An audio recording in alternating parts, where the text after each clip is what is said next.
ao vídeo no meu canal. Meu nome é Raíssa e no nosso vídeo de hoje trouxemos uma proposta um pouquinho diferente dos nossos vídeos, já que é um novo ano. Eu acho que é interessante a gente experimentar coisas novas. Então a gente vai começar uma série de audiobooks de alguns livros que eu tenho. São bem pequenininhos, mas que trazem conhecimento e enriquecimento muito legal da mente. Então a gente vai começar com o primeiro, que se chama Crescimento Ideal da Vida Cristã, que é do Silas Malafaia. É um livro bem pequenininho e eu vou começar capítulo por capítulo e assim a gente vai dividindo direitinho. Vamos lá. Capítulo 1. Crescimento Cristão. Ao analisarmos o desenvolvimento humano, percebemos que existe um processo lento e gradual de crescimento e amadurecimento em todos os sentidos, físico, emocional e intelectual. O homem nasce, cresce, amadurece, reproduz-se e morre. O próprio Senhor Jesus passou por estágios de desenvolvimento. Ele passou 9 meses no ventre de Maria, até atingir a maturidade para nascer. Depois cresceu e se desenvolveu como uma criança normal, até os 12 anos, quando o menino judeu é considerado responsável por seus atos. Daí, José e Maria terem levado Jesus ao templo segundo o costume do dia da festa. Isso está escrito em Lucas 2, no versículo 43. Sobre o desenvolvimento crescente e gradual de Jesus como ser humano, Lucas observou: "E o menino crescia e se fortalecia em espírito, cheio de sabedoria, e a graça de Deus estava sobre ele. E crescia Jesus em sabedoria, e em estatura, e em graça para com Deus e os homens." Lucas 2, 40 e versículo 52. Note que Jesus cresceu física, em estatura, espiritual, em espírito, e cognitiva, em sabedoria. Emocionalmente, em graça para com Deus e os homens. Na vida psicobiosocial como na cristã, para atingirmos um crescimento saudável e satisfatório, também precisamos passar por algumas etapas. Crescer significa desenvolver-se em todos os aspectos, amadurecer e usar todo o seu potencial.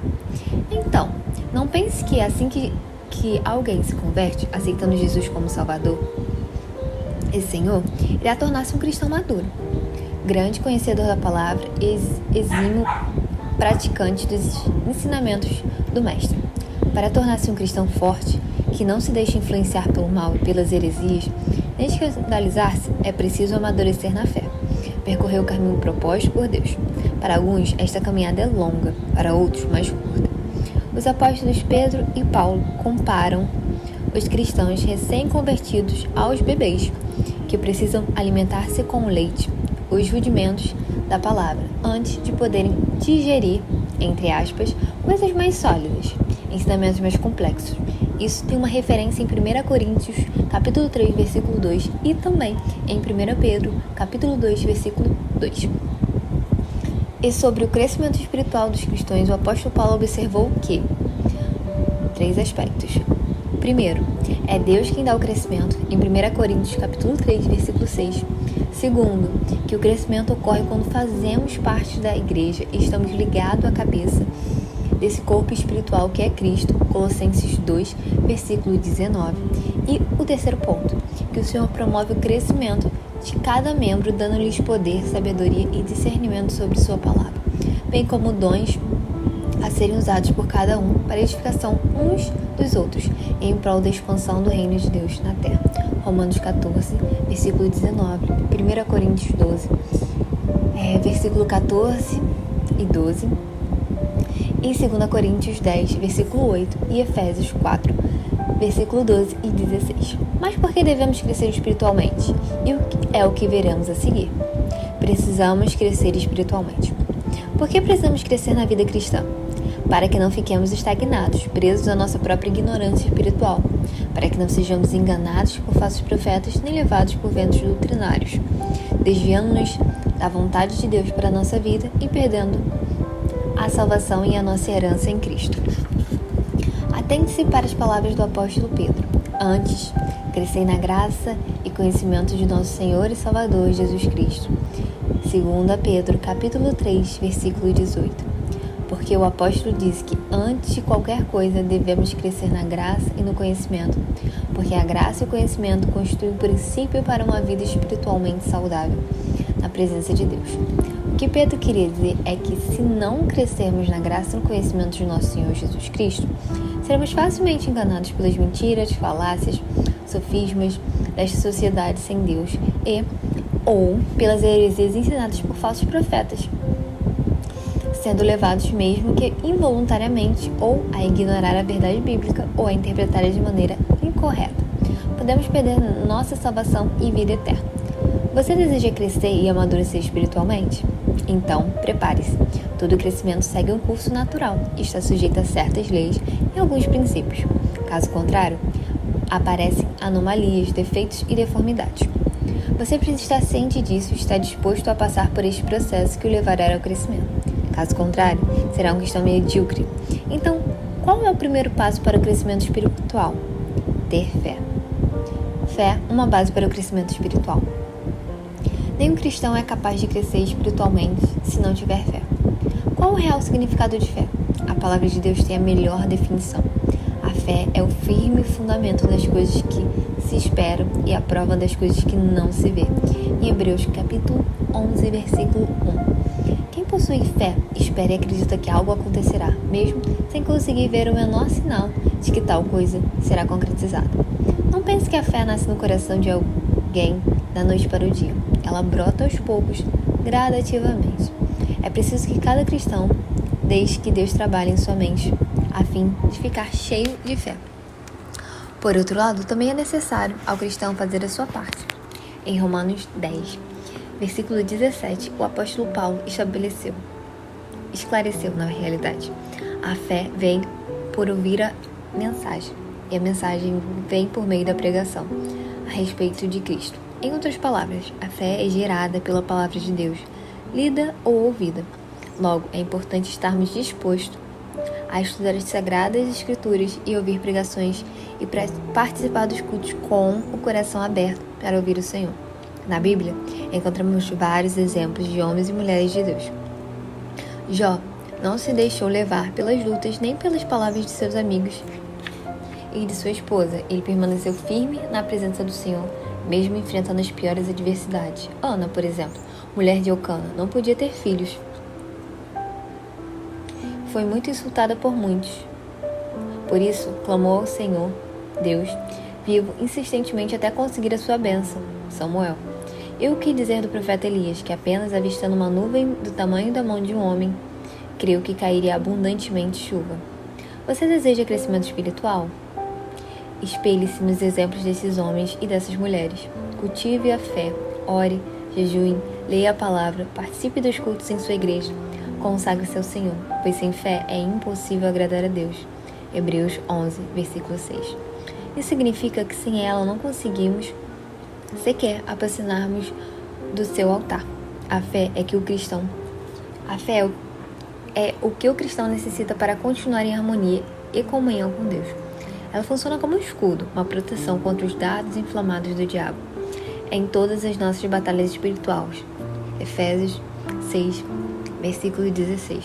Sustentando e ensinando-nos a esperar em todas as promessas divinas. Em Romanos 1,17, Paulo ressaltou: visto que a justiça de Deus se revela no Evangelho, de fé em fé, como está escrito, o justo viverá por fé. No entanto, para que nossa fé seja alicerçada e consigamos crescer na vida cristã, precisamos conhecer o Senhor, pois não adianta ter fé em alguém ou em outra coisa, ter fé ilógica, entre aspas, sem base bíblica, esta não funcionará. Conhecendo o Senhor. Para realmente conhecermos uma pessoa, é necessário conviver com ela, ter intimidade, conversar, saber dos gostos, o que pensa, como age. Com Deus acontece o mesmo. Só passamos a conhecê-los a partir do momento em que nos empenhamos em fazê-lo. É possível perceber que a sabedoria, a onisciência e a onipotência de Deus, observando a criação em Romanos 1:20. Mas, para conhecer melhor nosso Criador, precisamos estudar sua palavra, onde ele revela que é e o que criou, as leis que estabeleceu, como pensa, age e o que planejou para o ser humano. como achegar-se a Ele. Também é importante orar diariamente, estabelecendo um diálogo e uma comunhão mais profunda com Deus. Observar as manifestações e intervenções dele durante as adversidades e em nosso dia a dia. Paulo disse, portanto, o que de Deus se pode conhecer nele se manifeste, porque Deus o manifestou. Romanos 1:19. Só podemos conhecer alguma coisa sobre o Senhor por meio daquilo que Ele vai nos revelando gradualmente. Mas é claro que nem tudo sobre Ele nos será revelado aqui na Terra, só o suficiente para compreendermos quem Ele é, para o que nos criou e o que deseja de nós, e o que planeja para nosso futuro.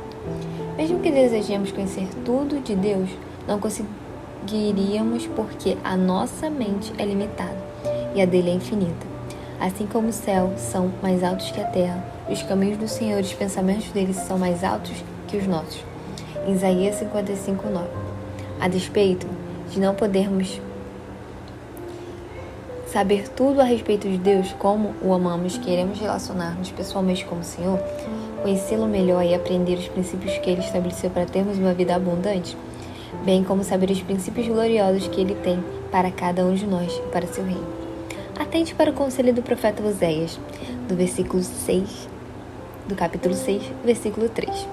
Conheçamos e prossigamos em conhecer o Senhor, como a alva será a sua saída, e Ele a nós virá como chuva seródica que rega a terra. O cristão que deseja atingir a maturidade precisa crescer em graça e sabedoria, buscar comunhão com o Pai e ter boas experiências espirituais com o Senhor. Isso contribuirá para o seu crescimento em todos os aspectos. Se você deseja aprofundar seu conhecimento sobre Deus, estude a Bíblia e medite sobre as histórias e os princípios que são reservados. Meditar significa pensar cuidadosamente sobre algo, analisar, comparar, tirar conclusões sobre cada ponto ressaltado. Logo, não adianta fazer leitura dinâmica. É necessário aprofundar-se no estudo do texto sagrado, pesquisando os contextos bíblicos e históricos e os costumes dos povos citados. Paulo, por exemplo, constantemente estudava as Escrituras e fazia anotações a respeito. Assim, em sua segunda carta a Timóteo, o apóstolo recomendou: quando vieres, traze a capa que deixei em Troade, em casa de Carpo, e os livros, principalmente os pergaminhos. Isso está escrito em 2 Timóteo, capítulo 4, versículo 13. Paulo era um doutor da lei, mas não se cansava de ler e meditar sobre a palavra de Deus. Por isso, ele se tornou um cristão forte e maduro na fé. Além de se aprofundar na palavra de Deus, você deve orar, falar com Deus, assim Ele lhe responderá, revelando a vontade dele para a sua vida. Daniel tinha o hábito de orar 3 vezes ao dia e de estudar a lei e os escritos dos profetas de Israel. E o Senhor recompensou o esforço de seu servo, revelando o segredo do rei Nabucodonosor sobre a sucessão dos reinos terrenos e sobre os planos do Criador para restaurar Israel e manifestar o Messias. Daniel teve visões e um anjo enviado por Deus revelou o significado delas, em resposta à oração do profeta. Se você buscar constantemente o Altíssimo em oração, se estudar a sua palavra e esforçar-se por viver de acordo com os estatutos dele, esteja certo que o Senhor revelará mistérios grandiosos a você e os fará triunfar sobre as adversidades que se abatem sobre a sua vida. Ele fará crescer mais e mais para atingir a estatura do varão perfeito, como Cristo. Afinal, como lembrou Paulo, apenas quando formos adultos espiritualmente herdaremos tudo que o Senhor tem para seus filhos. É isso que o apóstolo afirmou em Gálatas capítulo 4, versículo do 1 ao 5. Enquanto é menor de idade, o filho que vai herdar a propriedade do pai é tratado como escravo, mesmo sendo de fato o dono de tudo. Enquanto é menor, há pessoas que tomam conta dele e cuidam de seus negócios, até o tempo marcado pelo pai.